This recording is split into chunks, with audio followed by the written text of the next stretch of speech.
दोस्तों आज की वीडियो में हम बात करेंगे टाइफाइड के ट्रीटमेंट की। कितने दिन तक दवाई चलती है, कैसे दवाई देनी होती है, क्या इसका प्रोसीजर है, पूरा आप इसमें जान पाएंगे। लेकिन उससे पहले जान लेते हैं इंट्रोडक्शन यानी इसके बारे में। टाइफाइड को आंतों का बुखार या फिर मियादी बुखार भी कहा जाता है। इसका कारण जो है वो मुख्य कारण जो है साल्मोनेला टाइफी बैक्टीरिया होता है। ये बैक्टीरिया है जिसकी वजह से आपको टाइफाइड बुखार होता है। कारण क्या है? देखिए, यह दूषित भोजन करने या दूषित पानी पीने से फैलता है।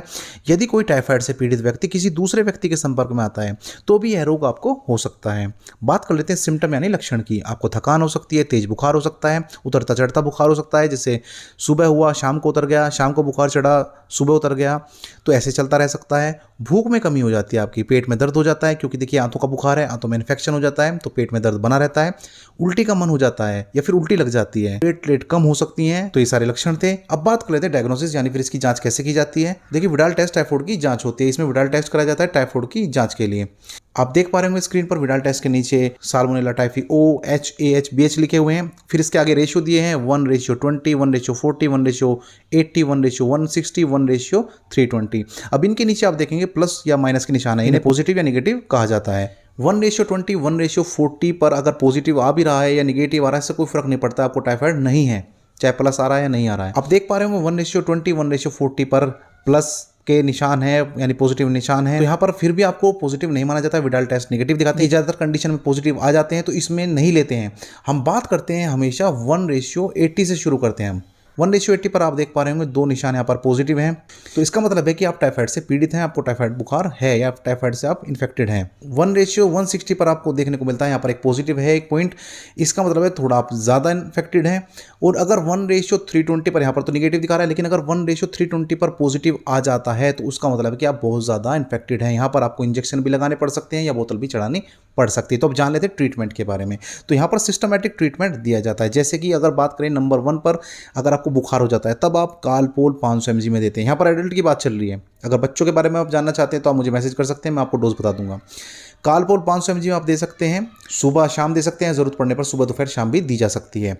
अगर दर्द के साथ बुखार है तब आपको डाइक्लोफिनेक प्लस पैरासीटामोल का साल्ट या फिर एसिक्लोफिनेक प्लस पैरासीटामोल का साल्ट देना होता है। खाली पैरासीटामोल दर्द को नहीं खत्म करती, केवल बुखार उतारती है।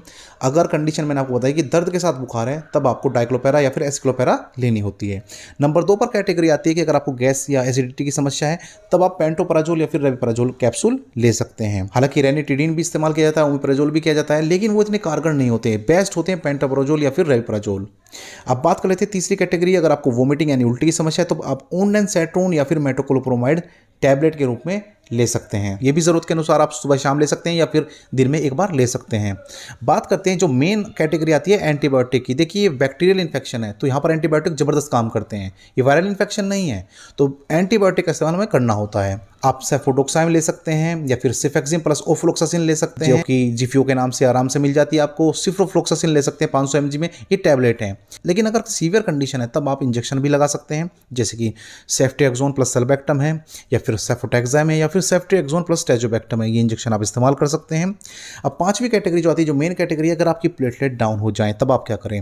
देखिए, आप प्लेटेंजा टैबलेट या फिर प्लेटेंजा सिरप इस्तेमाल कर सकते हैं, जो कि हिमालय कंपनी के आते हैं, या फिर आप कैरिपिल टैबलेट इस्तेमाल कर सकते हैं, या फिर आप प्लेटअप सिरप इस्तेमाल कर सकते हैं। अगर प्लेटलेट ज़्यादा कम हो जाती हैं तब आपको ड्रिप लगाने की ज़रूरत पड़ती है। आप ड्रिप लगा देते हैं, RL लगा देते हैं या फिर DNS लगा देते हैं। इसमें मल्टीविटामिन इंजेक्शन डाल देते हैं, ताकत के इंजेक्शन डाल देते हैं, उससे आपकी प्लेटलेट रिकवर हो जाती है। तो